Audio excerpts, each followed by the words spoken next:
ஒரு அரசு நிகழ்ச்சியில் கலந்து கொண்டு பேசுகின்ற பொழுது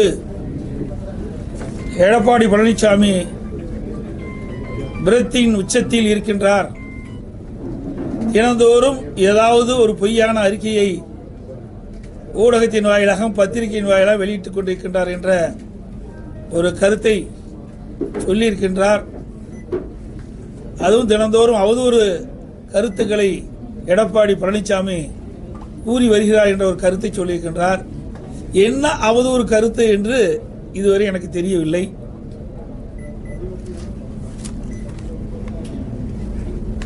இன்றைக்கு டெல்டா மாவட்டத்தில் குறுவை சாகுபடி செய்யப்பட்டு அந்த குறுவை சாகுபடி அறுவடை செய்கின்ற தருணத்தில் மழை தொடர்ந்து பெய்து கொண்டிருந்தது. இன்றைக்கு அரசு செப்டம்பர் 1ஆம் தேதியே நேரடி கொள்முதல்கள் திறக்கப்பட்டு விவசாயிகள் கொண்டு வருகின்ற நெல் மூட்டைகளை கொள்முதல் செய்யப்பட்டது என்றும் குறிப்பிட்டார்கள்.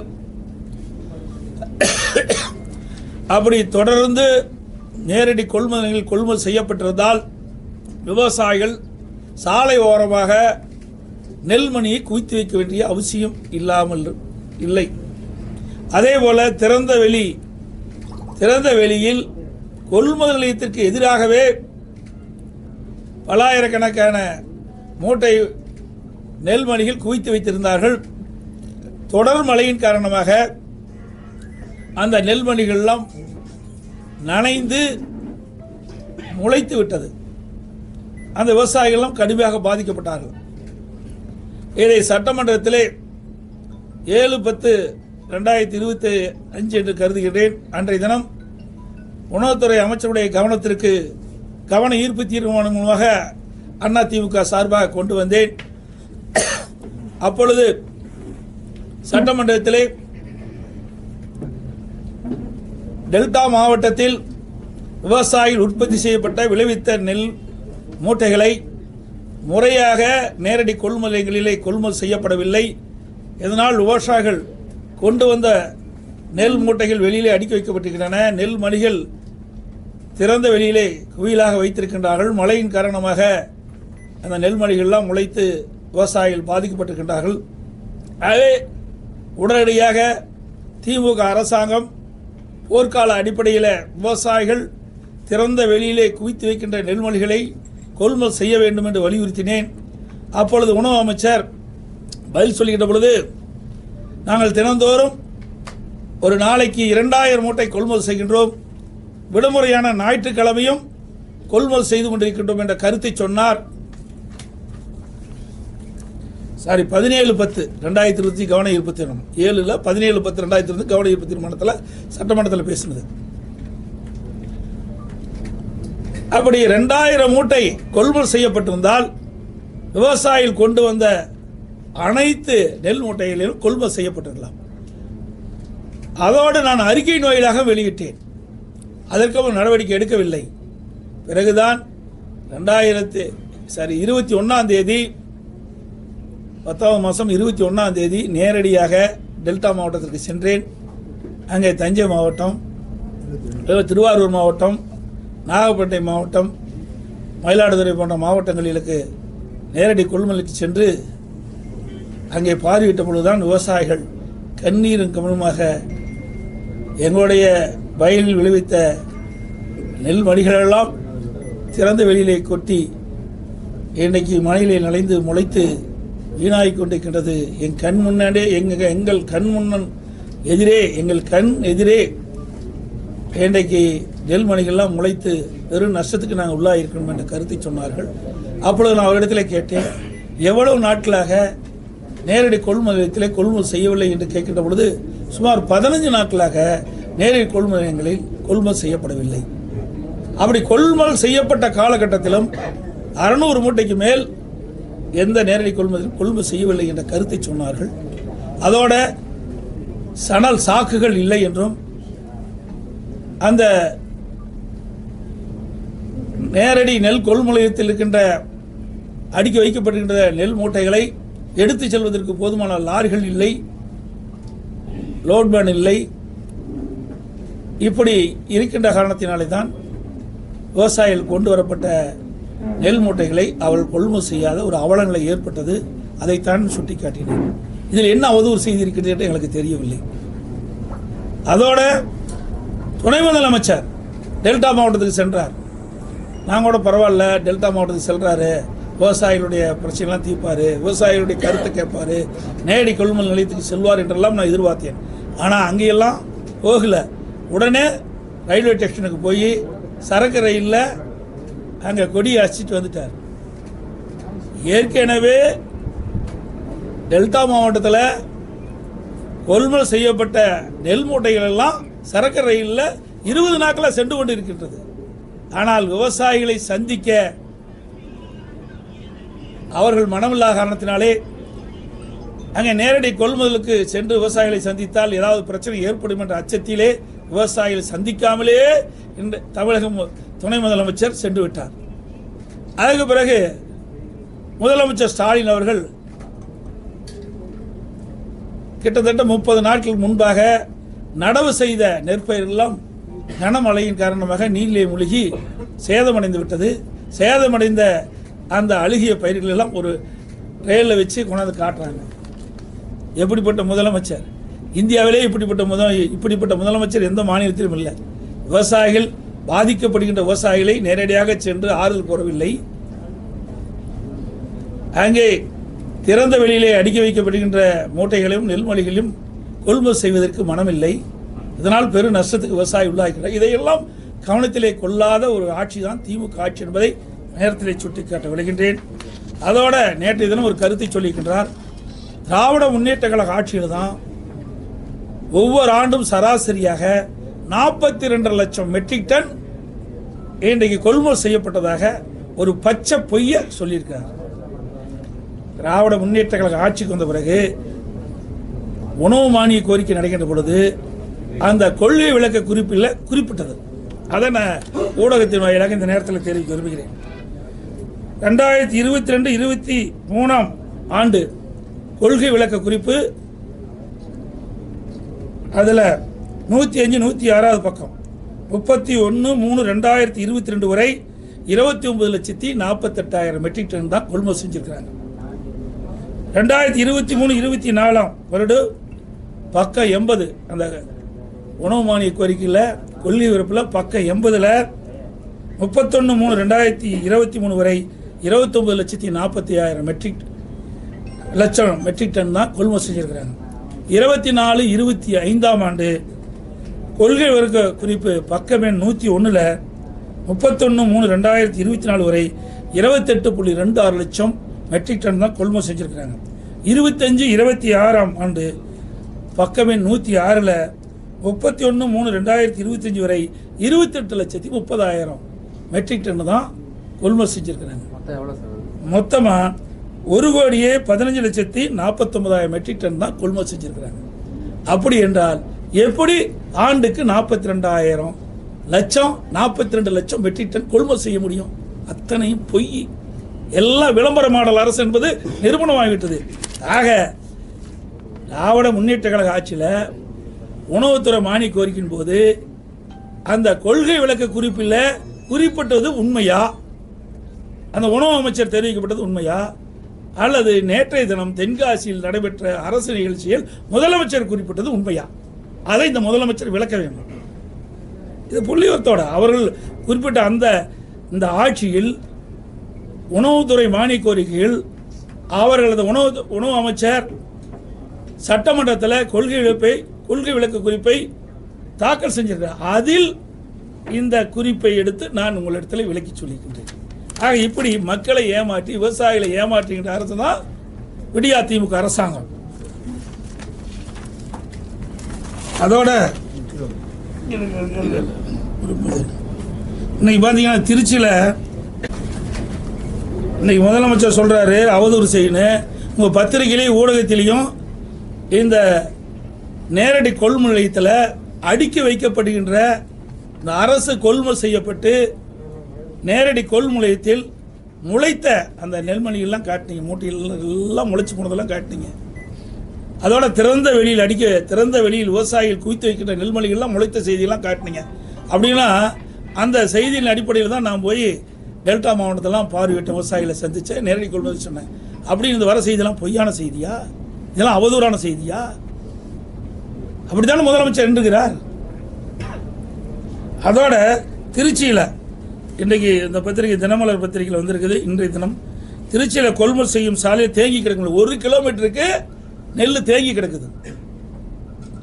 விவசாயிகள் விளைவித்த நெல்லை கூட முறையாக கொள்முதல் செய்ய முடியாத திறமையற்ற பொம்மை முதலமைச்சர் தான் இப்படிப்பட்ட கருத்து சொல்லிட்டு இருக்கார். எந்த உணவு உற்பத்தியை பெருக்குவதிலே இன்றைக்கு விவசாயிகள் மும்முரமாக இருக்கிறாங்க. அப்படி இருக்கின்ற பொழுது விளைவித்த அந்த நெல் மணிகளை கூட இந்த அரசு கொள்முதல் செய்வது அவல நிலை தமிழகத்திலே பார்க்கப்படுகிறது.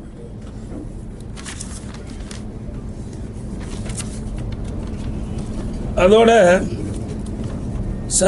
பள்ளிக்கரணை சதுப்பு நிலக்காடு உங்களுக்கு நல்லா தெரியும். ஏற்கனவே என்ரோச்சிலிருந்து உயர்நீதிமன்றத்து வரைக்கும் இதெல்லாம் வழக்கு போயிட்டு வந்திருக்குது. இன்றைக்கி அதிமுக ஆட்சி இருக்கின்ற பொழுது அந்த சதுப்பு நிலையெல்லாம் பாதுகாக்கப்பட்டது. அதற்காக அம்மா அரசு பொழுது மத்திய அரசு நிதியுடன் 165.68 கோடி செலவில் தேசிய பருவநிலை மாற்ற தழுவல் நிதி national adaptation fund for climate change அதுக்காக கொடுத்து அதையெல்லாம் பாதுகாத்தோம் அதிமுக ஆட்சியில். பள்ளிக்கரணை சுற்றுச்சூழல் மீட்பு திட்டத்தில் 2018-19 செயல்படுத்த ஒப்புதல் வழங்கி சதுப்பு நிலம் பாதுகாக்கப்பட நடவடிக்கை எடுக்கப்பட்டது. பள்ளிக்கரணை சதுப்பு நிலமெல்லாம் அதிமுக ஆட்சியில் பாதுகாத்தது. ஆனால் அந்த திராவிட முன்னேற்ற கழகம் ஆட்சிக்கு வந்த பிறகு இன்றைக்கு சென்னை மாநகராட்சிக்கு ஒரு குறிப்பிட்ட பகுதி இருக்குது, வனத்துறைக்கு குறிப்பிட்ட பகுதி இருக்குது. இன்றைக்கு இந்த சதுப்பு நில பகுதியிலிருந்து பள்ளிக்கரணையில் சதுப்பு நில பகுதியிலிருந்து அந்த எல்லையிலிருந்து 1 கிலோமீட்டருக்கு அப்பால் தான் இன்றைக்கு கட்டுமான பணிகளை மேற்கொள்ள வேண்டும். இது தென்னிந்திய பசுமை தீர்ப்பு ஆணையத்தினுடைய தீர்ப்பு. அந்த பசுமை தீர்ப்பு ஆணையத்தினுடைய தீர்ப்பின்படி அந்த சதுப்பு நில எல்லை கோட்டிலிருந்து 1 கிலோமீட்டருக்கு அப்பால் தான் இந்த கட்டுமான பணி துவங்க வேண்டும். ஆனால் அதற்கு மாறாக அந்த வனத்துறைக்கு கட்டுப்பாட்டில் இருக்கின்ற இந்த சதுப்பு நில பகுதியிலிருந்து அருகாமையிலேயே இந்த கட்டுமான பணிகள் ஆரம்பிக்கப்பட்டதாக செய்தியில் வெளிவந்துள்ளன. இது குறித்து நீதிமன்றத்தில் கூட வழக்கு தொடரப்பட்டிருக்கு என்பதை தெரிவிச்சுக்கிறேன். இதில் பல 100 கோடி ரூபாய் இன்றைக்கு முறைகேடு நடைபெற்றிருக்கின்றது, கையூட்டு பெற்றிருக்கின்றதாக செய்தியில் வெளிவந்துள்ளன என்பதையும் இந்த நேரத்தில் தெரிவிக்கிறேன்.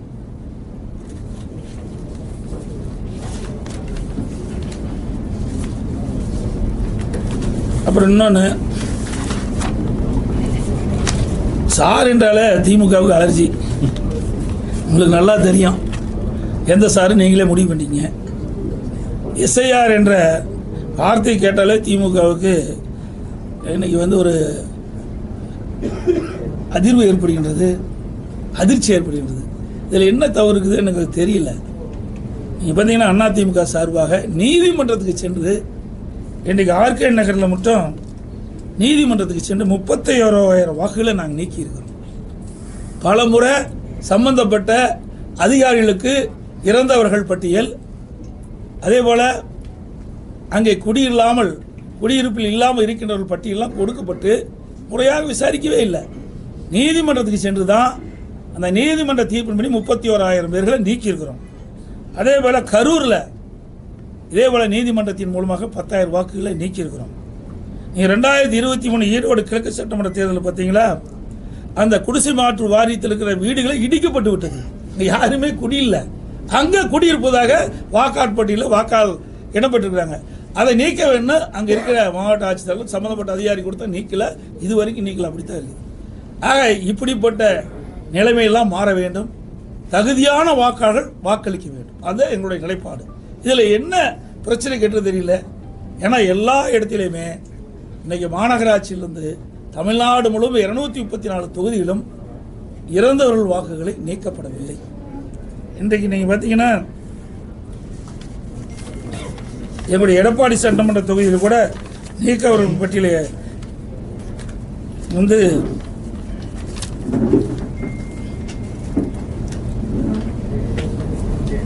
இறந்தவர்கள், அதெல்லாம் அங்கிருந்து வசிக்காதவர்கள், அதெல்லாம் நாங்கள் பட்டியலிட்டு கொடுத்துருக்குறோம்.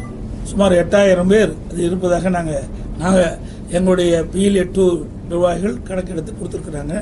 இப்படி எல்லா தொகுதியிலுமே 10,000, 15,000, 20,000, 30,000 இப்படி இறந்தவர்கள், அங்கே குடியில்லாமல் மாற்று இடத்துக்கு சென்றவர்கள், இப்படி ஒவ்வொரு தொகுதியிலும் இருக்குது. இதையெல்லாம் முறையாக இந்த எஸ்ஐஆர் திட்டத்தின் மூலமாக முறையாக செயல்பட்டால் இந்த உண்மையான வாக்காளர் பட்டியல் வந்தால் உண்மையான தேர்தல் நடக்கிறதுக்கு வாய்ப்பு இருக்கும். அந்த அடிப்படையில் தான் நாங்கள் அதை ஆதரிக்கிறோம்.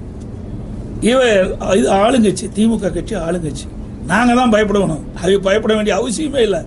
ஆனால் 2026 நடைபெறுகின்ற சட்டமன்ற பொதுத் தேர்தலில் அதிமுக தலைமையில் அமைக்கப்படுகின்ற கூட்டணி மாபெரும் வெற்றி பெறும், ஆட்சி அமைக்கும். அந்த பயத்தின் காரணமாக இப்பொழுதே தோல்விக்கு என்ன காரணமோ அதை தேடி இன்றைய தினம் அறிவித்திருக்கிறாங்க. திமுக தலைவரும் திமுக கூட்டணி அறிவிச்சிருக்குது. ஆளுங்கட்சி திமுக. இது யார் போய் இதெல்லாம் போய் ஒவ்வொரு வீடு வீடாக போய் இந்த வாக்காளர்களை சந்தித்து எது உண்மையான வாக்காளர்கள், எது தவறாக இருக்கின்றது, யார் இறந்தவர்கள் என்ற பட்டியலாம் கணக்கிடுவது மாநில அரசுக்கு உட்பட்ட அதிகாரி தான் இருக்கிறாங்க. இப்போ தேர்தல் அதிகாரியுடைய கட்டுப்பாட்டில் இருப்பாங்க. மீண்டும் மாநில அரசாங்கத்துக்கு வந்து விடுவாங்க. மாவட்ட ஆட்சித்தலைவர்களும் இந்த மாநில அரசாங்க கட்டுப்பாட்டில் தான் இருக்கிறாங்க. அப்படி இருக்கின்ற பொழுது இது நடுநிலையோடு செயல்பட வேண்டும் என்று நாங்கள் தேர்தல் ஆணையத்தை வலியுறுத்துகிறோம். சார், இப்போ இந்த தேவர் ஜெயந்திக்கு இன்னைக்கு செங்கோட்டையன், டிடிவி தினகரன், ஓபிஎஸ் சேர்ந்து போயிருக்காங்க. இது 4 வருஷம் சொல்லிட்டு தான் இருக்கிறாங்க. இப்போ இன்னைக்கு அவன் சொல்லிட்டு இருக்காங்க. 4 ஆண்டு காலம் தினம் உங்கள் பத்திரிகை தான் வருது, டிவியில் தானே சொல்லிட்டு இருக்கிறீங்க. இதே டிடிவி தானே பேசிக்கிட்டே இருக்காரு, இன்னைக்கே பார்த்துட்டு இருக்காரு. சசிகலாமா வரலையே, எனக்கு கேட்ட அளவுக்கு வரல. 3 பேர் தான் வந்ததை சொல்றாங்க அப்படின்னு நீங்க தான் சொல்றீங்க. அது வெளியில் வந்தது தானே உண்மை. நீங்க கற்பனையான கேள்விக்கு என்னால் பதில் சொல்ல முடியாது. யார் பேசிட்டு உள்ளாய் 3 பேரும் பேசியிருக்கிறாங்க. அவகிட்ட பேசினாங்களா? தவறான கேள்வி கேட்க வேண்டாம், உண்மையான கேள்வி கேள்வி. இப்போ 3 பேர் செய்தியாளர் சந்திச்சுங்கிறீங்க. அது சந்திச்சிருக்கிறாங்க, நான் கேள்விப்பட்டேன். நான் பார்க்கல 3 பேர் சந்திச்சிருக்கிறாங்க. அது ஏற்கனவே போட திட்டம் தானே, இன்னைக்கு நேரத்தே போட்டாங்க. அதிமுகவில் இருக்கின்ற பொழுதே குழி பறிச்ச காரணத்தினால தான் நாங்கள் வெற்றி வாய்ப்பு இழந்துட்டோம். இப்படிப்பட்ட துரோகிகள் அதிமுகவில் இருந்த காரணத்தினால தான் எங்களை 2021 ஆட்சிக்கு வர முடியல. புரியுதுங்களா? இப்போ 2 நாளைக்கு முந்தைய என்ன சொன்னார் ஓபிஎஸ்? இவரே அதிமுக கட்சிக்கார், இவரே ஒருங்கிணைக்கின்றவர். உண்மையான அனைத்து இந்திய அண்ணா திராவிட முன்னேற்ற கழகத்தை மனசுலேருந்து இந்த வார்த்தை வராது. 2 நாளைக்கு முந்தி சொன்னார்ல, திமுக ஆட்சிக்கு வரும்னு சொன்னார். இவர் எப்படி போய் ஒன்றாக இணைய முடியும்? இதெல்லாம் திமுக பிடிஎம்மா இருந்து செயல்படும். அதிமுக உண்மையான அம்மா தொண்டர்கள்லாம் ஒன்றிணையலாட்டினா திமுக வந்துரும் அப்படின்னு தான் சொன்னேன். திமுக வந்துரும் நான் சொல்லல. நீங்க தாங்க பத்திரிகையில போட்டீங்க. அப்புறம் உங்க பத்திரிகை செய்தி சார், அதெல்லாம் நீங்க மாத்தி பேசக்கூடாது. உங்க பத்திரிகை செய்தி நான் வச்சிருக்கிறேன், கையிலேயே எல்லாம் வச்சிருக்கிறேன். பத்திரிகை செய்தி, ஊடக செய்தி, அவர் என்ன பேசினான்னு எங்களுக்கு வந்திருக்கு. அதன் அடிப்படையில் தான் நான் அந்த கருத்தை சொல்றேன். அதெல்லாம் இன்னைக்கு தயக்கம்ல இல்லையா? இனிமேல் தானே இருக்கும். ஏற்கனவே நாங்கள் பதவியெல்லாம் பாருங்க. அதிமுகவை பொறுத்த வரைக்கும் யார் துரோகம் செஞ்சாலும் சரி, தலைமைக்கு உடைய கருத்தை அவர்கள் முழுமையாக கடைபிடிக்காவிட்டால் யாராக இருந்தாலும் உரிய நடவடிக்கை எடுக்கப்படும். நடவடிக்கை எடுத்துட்டு இருக்கோம். எடப்பாடி திமுக தான் எதிரி, அண்ணா திமுக எதிரி. அது மட்டும் இல்ல, எடப்பாடி திமுக தான் எதிரி எங்களுக்கு, அண்ணா திமுக எதிரி. அவர் எப்படி ஒன்றிணைக்கிறாங்க? யாரை ஒன்றிணைவனா? யாரு ஒரே நிமிஷம் யாரை ஒன்றிணைவாங்க? அது சந்திக்கலாம். இப்போ நீ தான் காட்டிருக்கிற, நாங்கள் வேண்டாம்னு சொல்லுவோம். அது அவருடைய விருப்பங்க, அது தனி ஒவ்வொருத்தருடைய விருப்பம். அதை போய் நம்ம ஒருத்தருடைய விருப்பத்தை போய் மாறா நம்ம பேச முடியாது. அது என்ன கருத்து என்ன எதுன்னு எங்களுக்கு தெரியாது. சொல்ல புரியுதா? அனைத்து இந்திய அண்ணா திராவிட முன்னேற்ற கழகத்தை புரியுது. எத்தனை எட்டப்பர்கள், எத்தனை துரோகிகள் வந்தாலும் வீழ்த்த முடியாது. இது எங்கள் பகுதியில் இருக்குது உண்மையான அனைத்து இந்திய அண்ணா திராவிட முன்னேற்ற கழகம். பொன்மனச்செம்மல் புரட்சித் தலைவர் எம்ஜிஆர் காலத்திலிருந்து இன்று வரை அணிபுரளாமல் இருக்கின்றவர்கள் இங்கே அமர்ந்திருக்கின்றார்கள். 3 பேர் ஒன்றிணைந்து வந்தது அரசியல் வியூகமா பாக்குறீங்களா, இல்ல சும்மா ஒரு நாள்? அது ஒன்றும் இல்லை, வீணா போனது. அதை பற்றி பேசி என்ன பிரயோஜனம்? வேஸ்ட், பேசுறதே வேஸ்ட். கால நேரம் தான் வீண். அதிமுக பலவீனம் அடையாது. எதுக்கு பலவீனம் ஆகுது? எப்படி பலவீனம்? ஏற்கனவே சவுத்துல பலவீனம் யாரு? நீங்க சொல்லலாம் சவுத்துல பலவீனம். யார் சொன்னது? அதெல்லாம் நீங்களா ஒரு கற்பனை கண்டி பேசாதீங்க. மக்களுடைய மனதுதான், மக்கள் தான். ஊடக நம்பர்களும் பத்திரிகை நம்பர்களும் இதே தூவம் போட்டுட்டே இருக்கிறீங்க. அதிமுக பலவீனம் சார். அதுக்கு முந்தி 10 ஆண்டு திமுக இருந்தப்ப என்ன பண்ணீங்க சார்? 2011 2021 வரைக்கும் அதை பத்தி ஏதாவது பேசுறீங்களா? 10 ஆண்டு காலம் பிரதான எதிர்க்கட்சி கூட வர முடியல திமுக. கருணாநிதி இருக்கும்போதே நாங்கள் அப்படி இல்லை, பிரதான எதிர்க்கட்சியை வந்து அமர்ந்திருக்கிறோம். 2021 75 இடங்கள் அதிமுக வெற்றி பெற்றிருக்குது. அப்படி இருக்கும்போது வேணுமென்னே திட்டமிட்டு அவதூறு செய்தி நீங்க பரப்பிட்டு இருக்கிறீங்க. அதுதான் ஏன் திமுக 2011 எங்க வந்தது? எத்தனை தேர்தலில் தோல்வி விட்டுறாங்க? அதை பத்தி ஏதோ ஊடகம் ஏதாவது விவாதிக்கிறீங்களா? பத்திரிகை ஏதாவது போடுறீங்களா? ஆளுங்கட்சியா இருக்கும்போது அதிமுக விமர்சனம், எதிர்கட்சியா இருக்கும்போது அதிமுக விமர்சனம். அதிமுக கட்சி ஒன்று கட்சி இல்லைன்னா உங்களுக்கு ஊடகத்துக்கு செய்தி இல்லாமல் போயிருக்கு. சார், இப்போ நீங்க தான் அவங்க குழி பறிச்சதுனால தான் நாங்க போன எலெக்ஷன்ல தோத்து போனோம்னு சொன்னீங்க. ஆமா, அவங்களோட இன்னும் 2 பேர் சேர்றாங்களாங்கிறதான் கேள்வி. ஆமாங்க, அப்படி இருந்திருக்கிறாங்க. அப்படி இருக்காடு தானே. ஆமாங்க, அப்படி இருக்காடு தானே. சொங்காட்டையெல்லாம் அப்படி இருக்காடு தானே. நாங்கள் ஜெயிக்க முடியல. அந்தியூர்ல ஏன் ஜெயிக்க முடியல? அதெல்லாம் அதிமுக கோட்டைங்க. சேவலையே ஜெயிச்சது அதிமுக. 2ஆக பிரிகின்ற பொழுது மாண்பு அம்மா தலைமையில் நாங்கள் சேவல் சின்னத்தில் போட்டிக்கிட்டோம். நான் அப்போ ஜெயித்தேன். அப்போ அதிமுக சார்பாக பெரியசாமி என்ற ஒரு எம்எல்ஏ வெற்றி பெற்றார். தனியாக இருக்கும்போது அப்படிப்பட்டதில் 1020 ஓட்டில் தோற்றோம். ஆக இப்படிப்பட்ட உள்கொடுத்து வேலை செய்கிற காரணத்தினால தான் அதிமுக 2020 ஆட்சி பிடிக்க முடியாத ஒரு சூழ்நிலை ஏற்பட்டது. இன்றைக்கு எல்லாம் தெளிவுபடுத்தி விட்டாங்க. பயிர் செழித்து வர வேண்டும், அதில் இருக்கிற களைகளை எடுக்க வேண்டும். களைகள் எடுக்கப்பட்டது, பயிர் செழித்து வளரும், நல்ல விளைச்சல் கொடுக்கும். அதிமுக அடுத்த ஆட்சி அமைக்கும். இப்படி நீக்க முடியுமா, பண்ண முடியுமா? அதெல்லாம் டைரக்டா கொடுக்க முடியாது. ஒரு கட்சி எப்படி முறையா செயல்படுமோ அது முறையா செயல்படும். சார், இப்போ இந்த 8000 ஓட்டு 10000 ஓட்டு ஒவ்வொரு தொகுதியிலும் நீங்க குறிப்பிட்ட சில தொகுதிகள் சொன்னீங்க. சார், இறந்தவர்களே இருக்கிறாங்க. என்னுடைய எடப்பாடி சட்டமன்ற தொகுதியில் 5600 பேருக்கு மேல இறந்தவர் இருக்கிறாங்க. எடுக்கவே இல்லை. பல ஆண்டுகளாக நாங்கள் எழுதி கொடுத்துக்கிட்டே இருக்கிறோம், யாரும் எடுக்கவே இல்லை. அது இப்போ பாருங்க, இப்போ 10,000 கரூரில் நீதிமன்றத்துக்கு போய் 10,000 ஓட்டு நிற்கிறது. இதை முறையா தேர்தல் ஆணையத்துக்கு அனுப்பிச்சோம். மாநில தேர்தலுக்கு, மத்திய தேர்தல் எதுவுமே இல்லை. நீதிமன்றம் போய் தான் அதை வந்து விசாரிக்கப்பட்டு தேர்தல் ஆணையத்துக்கு உத்தரவு போட்டு வீடு வீடாக 10,000 நிற்கிறாங்க. அதே மாதிரி ஆர்கே நகரில் 31,000 ஓட்டு நீக்கியிருக்கிறோம். இப்போ டி நகரில் நம்முடைய தலைமை நீதிபதிக்கிட்ட வரும்போது தேர்தல் ஆணையத்தை கேட்கும்போது எஸ்ஐஆர் வருது. அப்போ முறையாக நாங்கள் வீடு வீடாக போய் நாங்கள் ஒரு சோதித்து யாரெல்லாம் இருக்கிறாங்க, யாரெல்லாம் இறந்தவர்கள் என்ற பட்டியலில் நாங்கள் நீக்க உறுதிமொழி கொடுத்துருக்குறாங்க.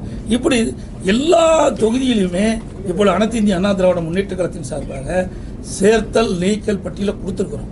இப்போ எஸ்ஐஆர் வந்திருக்குது. இன்றைக்கு எப்படி செயல்படும் என்று கருதுகிறேன். ஏன்னா இது எல்லாமே மாநிலத்தில் இருக்கின்ற அரசு அதிகாரிகள் தான் இந்த பணியை செய்கிறாங்க. அதனால் இந்த நடுநிலையோட இந்த அரசு செயல்படணும். இந்த அரசு அதில் தலையிடக்கூடாது என்பதுதான் எங்களுடைய தாழ்மையான கருத்து.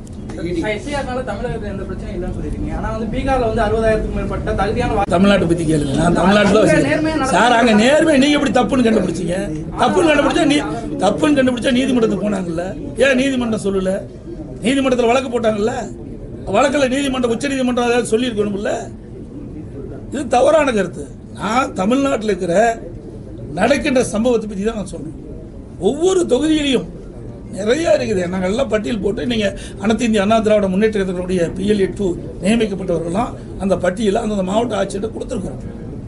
இப்போ எஸ்ஐஆர் வந்திருக்குது. இவர்கள் வீடு வீடாக சென்று ஆய்வு செய்கின்றார்கள். அந்த ஆய்வின் அடிப்படையில் ஒரு நல்ல ஒரு வாக்காளர் பட்டியலை தயார் செய்வார்கள் என்று நம்புகிறோம். இடைப்பட்ட காலத்துல டெத் சர்டிபிகேட் இல்லாம ஒருத்தரை வந்து நீக்க முடியாது அப்படின்னு ஒரு பிறப்பிறப்புல யார் பார்க்கறாங்க? அவர்கிட்ட அந்த அதிகாரிகிட்ட இல்லையா? அதுதானே ரெவன்யூ டிபார்ட்மெண்ட் தானே அதிகாரிகள். அவருடைய எல்லா இதுவும் இருக்குது. அதே மாநகராட்சியில் எல்லாம் இருக்குது, நகராட்சியில் இருக்குது. அதை வச்சு யார் இருந்தாலும் தாராளமாக கண்டுபிடிக்கலாமே. இது ஒன்றும் பெரிய விஷயம் கிடையாது.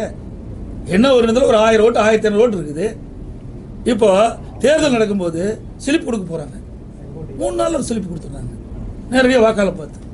அப்போ எஸ்ஐஆரில் கிட்ட நீங்கள் ஒரு 10 நாள் எடுத்துங்க, நேரடியாக போங்க, விசாரிங்க, அதில் என்ன பிரச்சனைன்னு பாருங்கள். இதை உண்மையான வாக்காளர் பட்டியலாம் தயாரிக்க சொல்கிறோம். இது ஆளுங்கட்சி வேண்டுமென்றே திட்டமிட்டு ஒரு தவறான கருத்தை பரப்பி வராங்க. அந்த கூட்டணி கட்சியெல்லாம் சால்ரா போடுது. இதில் என்ன இருக்குது எனக்கு ஒன்றும் புரியல. நீங்க எதாவது இருந்தா சொல்லுங்க, நாங்களும் அதை கவனத்தில் எடுத்துக்கிறோம். அமைச்சர் K.N. நேரு நகராட்சி நிர்வாகத்தில் வந்து ஒரு உண்மையான அரசாங்கமாக இருந்தால், நேர்மையான அரசாங்கமாக இருந்தால் ஈடி கொடுப்பதை அதை ஆய்வு செய்து அவர் மீது வழக்கு பதிவு செய்யணும். ஆனால் இந்த அரசாங்கத்தில் அது கிடையாது. எதிர்கட்சி மீது வழக்கு போடுவாங்க. ஏன்னா என் மீது கூட வழக்கு போட்டாங்க. என்ன வழக்கு? டெண்டர் கேன்சல் ஆயிட்டுது, அந்த நிதியும் கேன்சல் ஆயிட்டுது, அதில் 400 கோடி ஊழல். எப்படி வழக்கு? டெண்டர் கேன்சல்டு, உலக வங்கி டெண்டர், அந்த உலக வங்கி நிதியும் கேன்சல் பண்ணிடுது. மீண்டும் மாநில அரசு அந்த 2ஆ பிரித்து டெண்டர் விடுறாங்க. அது 2 பேர் வேற ஒருத்தர் 2 பேர் எடுக்கிறாங்க. ஆக முதல் டெண்டர் விட்டாங்க பார்த்தீங்களா, அதில் 400 கோடி ஊழல். இப்படிப்பட்ட அரசாங்கம் தான் இந்த அரசாங்கம். இந்த அரசாங்கத்தில் நேர்மை பார்க்க முடியுமா? ஆக இல்லைன்னா வழக்கு யாராச்சும் போடுவாங்க. யாராவது வழக்கு போட்டாங்களா நீதிமன்றம் விசாரிக்கும். அப்போ நீதிமன்றம் விசாரிக்கின்ற பொழுது உண்மை வெளியே வரும். இன்றைக்கு ஈடி நேர்மையாக தான் கேட்டிருக்காங்க. இப்படி என்னென்ன முறைகேடு நடந்திருக்குது. பத்திரிகை செய்தி தான், ஊடகத்திலையும் பத்திரிகை செய்தி வச்சு தான் நான் சொல்கிறேன். ஆக வலைதளத்தில் வந்த செய்தி இப்படி ஈடி நாங்கள் ஈடி ரெய்டு மேற்கொள்கின்ற பொழுது இதில் என்னென்ன ஆவணங்கள் கிடைக்கப்பட்டது, ஆவணங்கள் அடிப்படையில் இப்படி அந்த பணியாளர் நியமிக்கிறதுல இது முறைகேடு நடைபெற்ற தெரியுது. இதன் மீது வழக்கு தொடர்ந்து அனுப்பிச்சிருக்கிறாங்க. அப்புறம் அரசாங்க நடவடிக்கை மாநகராட்சியிலையும் பெரிய ஊழல் நடந்து இன்னும் மேயர் கூட தேர்ந்தெடுக்க முடியாமல். ஆமாம், இங்கே மட்டும் ஊழல் இல்லைங்க, திண்டுக்கல்லையும் ஊழல் நடந்தது. அங்கேயும் 4.5 கோடி ஊழல் நடந்தது. அதிகாரி தான் அரெஸ்ட் பண்ணி உள்ள வச்சிருக்கிறாங்க. ஆக இன்னைக்கு திமுகவில் அதே மாதிரி காஞ்சிபுரத்தில், அதே மாதிரி திருநெல்வேலியில், அதே மாதிரி கோயம்புத்தூரில் இதையெல்லாம் பங்கு பிரிக்கிறதுல ஊழல் நடந்த சில தான் அங்கே ராஜினாமா பண்ணாங்க, மேயர்லாம் மாற்றினாங்க. ஆக அனைத்து இந்திய அண்ணா திராவிட முன்னேற்ற கழகம் அடுத்த ஆண்டு ஆட்சி பொறுப்பு ஏற்ற பிறகு தான் எந்த மாநகராட்சி, எந்த நகராட்சி, எந்த பேரூராட்சி, எந்த ஒன்றியத்தில் என்னென்ன முறைகேடு என்பதையெல்லாம் கண்டுபிடித்து மக்கள் வெளிச்சம் போட்டு காட்டப்பட்டு முறைகேட்டில் ஈடுபட்டிருக்கிற என்பதெல்லாம் சட்டப்படி நடவடிக்கை எடுக்கப்படும். தேசிய ஜனநாயக கூட்டணியில் இன்னும் அதிகமான கட்சிகளை வர வைக்க முயற்சி எடுப்பதாக அமித்ஷா நியூஸ். அனைத்து இந்திய அண்ணா திராவிட முன்னேற்ற கழக தலைமையில் இன்னைக்கு பாரதிய ஜனதா கூட்டணி அமைச்சிருக்குது. இன்றைக்கு ஒவ்வொரு முறையும் தேர்தல் வருகின்ற 2019 நாடாளுமன்ற தேர்தல் அப்போ ஒரு மாதத்துக்கு முன்பு தான் நாங்கள் கூட்டணி அமைச்சோம். 2021 சட்டமன்ற தேர்தல் அப்பொழுதும் தேர்தலுக்கு முன்பு ஒரு மாதத்துக்கு முன்பு தான் கூட்டணி அமைச்சோம். 2024 அப்பொழுதும் தேர்தல் அறிவிக்கப்பட்ட பிறகுதான் நான் தேமுதிக கூட்டணி. இப்படி அனைத்து இந்திய அண்ணா திராவிட முன்னேற்ற கழகத்தை பொறுத்த வரைக்கும் தேர்தல் அது வந்தாங்க அமைச்சோம். இருந்தாலும் இன்னும் அந்தந்த கட்சிகள் சுயமாக சுதந்திரமாக செயல்பட்டு கொண்டிருக்கின்றது. ஒரு கூட்டணி அமைக்கப்பட்டு விட்டால் அந்த கூட்டணியினுடைய இதில் தான் அவர்களும் செல்ல முடியும். கூட்டணியினுடைய கொள்கையின் அடிப்படையில் தான் செயல்படுத்த முடியும். ஆக தனியாக அந்த கட்சி எது செயல்படுத்த முடியாது, எந்த கருத்தையும் சொல்ல முடியாது. இப்போ அப்படித்தானே திமுக தலைமையில் இந்த கூட்டணி கட்சியெல்லாம் ஏதாவது வாய் திறந்துருக்குதா? டெல்டா மாவட்டத்தில் இவ்வளவு நெல் பாதிப்புண்டாக இருக்குது, அதில் ஏதாவது வாய் திறந்து பேசினாங்களா? ஏதாவது போராட்டம் நடத்தினாங்களா? முடியாது. ஏன்னா கூட்டணியில் அங்கம் வச்சுட்டாங்க. தேர்தல் உரிய காலத்தில் வர இருக்குது. இப்படி சொன்னால் வாக்கு பாய்ச்சிடும். அதனால் அனைத்து இந்திய அண்ணா திராவிட முன்னேற்ற கழகத்தை பொறுத்த வரைக்கும் தேர்தல் வருகின்ற காலகட்டத்தில் நாங்கள் கூட்டணி அமைப்போம். அதில் எந்த மாற்று கருத்தும் கிடையாது. நீங்கள் என்ன எண்ணுகின்றீர்களோ நிச்சயமாக நடக்கும். இப்பொழுதும் சொல்கின்றேன், 2026 சட்டமன்ற தேர்தலில் அனைத்து இந்திய அண்ணா திராவிட முன்னேற்ற கழக தலைமையில் அமைக்கப்பட்ட கூட்டணி பெரும்பான்மையான இடங்களில் வெற்றி பெறும். அண்ணா திமுக தனி பெரும்பான்மையோடு ஆட்சி அமைக்கும். நீங்க தான் தவறான செய்தி வெளியிட்டு இது ஊடக நபர்களும் பத்திரிகை இந்த நேரத்தில் கேட்கிறேன். அனைத்து இந்திய அண்ணா திராவிட முன்னேற்ற கழகம் தாவேகாவோட கூட்டணியை நாங்கள் பேச்சுவார்த்தை இதுவரைக்கும் நடத்தல. அதே மாதிரி தாவேகா அண்ணா திமுக கட்சியோட கூட்டணி பேச்சுவார்த்தை நடத்தல. நீங்களா ஒரு யோகத்தை பண்ணிக்கிட்டு, நீங்களா ஒரு கற்பனை பண்ணிக்கிட்டு நீங்க செய்தி வெளியிட்டீங்களா? பொறுப்பு நாங்கள் அல்ல. அதோட ஒரு இடத்துல இன்றைக்கு 2-3 இடத்துல பார்த்தோம். கரூர் சம்பவத்துக்கு பிறகு 2-3 இடத்துல இன்றைக்கு தாவேகா கட்சி சேர்ந்த அந்த தொண்டர்கள் எங்கள் கூட்டத்தில் கொடி பிடிச்சாங்க. அப்போ நம்ம ஆரவாரமாக இருந்தாங்க. அது குமராவளையம் சட்டமன்ற தொகுதியில் இருந்த எழுச்சி பயணம் போட்டிருந்தேன். அப்பொழுது சொன்னேன், தொண்டர்கள் அங்கே பிள்ளையார் சொல்லி போட்டுட்டான்னு சொன்னேன். அதை நீங்கள் பெருசாக பேசிக்கிட்டே இருக்கிறீங்க. ஆக அவர்களுடைய கட்சி கொடி தான் காட்டினாங்க. நல்லா புரிஞ்சுங்க, வேற கட்சி கொடி காட்டல. அப்பவும் அவர் கட்சியில் தான் இருக்கிறாங்க. ஆக அந்தந்த கட்சி தலைவர் எடுக்கிற முடிவுதான ஒழிய நாங்கள் இதுவரை நாங்களும் அவரோட பேச்சுவார்த்தை நடத்தலை, தாவாக்கோட பேச்சுவார்த்தை, தாவாக்கா கட்சியும் அண்ணா திமுக பேச்சுவார்த்தை நடத்தவில்லை என்பதை நேரத்தில் தெரிவித்தாங்க.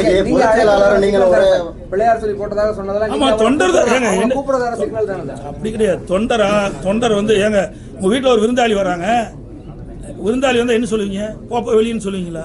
என்னங்க இது? ஒரு மனிதாபிமானம் வேண்டாம். ஒரு கட்சியில் இருக்கிற ஒரு தொண்டை எங்க கூட்டத்தில் கலந்துட்டு கொடி காட்டுறாங்க. அப்போ இதில் என்ன தவறு? சுண்டலை பற்றி தான் சொன்னேன். அங்கே வந்து கொடியாட்டிருக்க தொண்டர் அங்கே வந்து தொண்டர்கள் வந்து பிள்ளையார் சொல்லி போட்டுருக்கான்னு சொன்னேன். இதில் என்ன தவறு இருக்குது? உங்க வீட்டுக்காரங்களே ஒரு 3 பேர் வரேன்றாங்க. வேண்டாம். யாரு எதுக்கு உழவு வைக்கிறதுக்கா? ஏற்கனவே நாங்கள் பண்ணுறது ரொம்ப பத்தலையா? இப்படிப்பட்ட நிலைமைக்கு அவைதான காரணம்.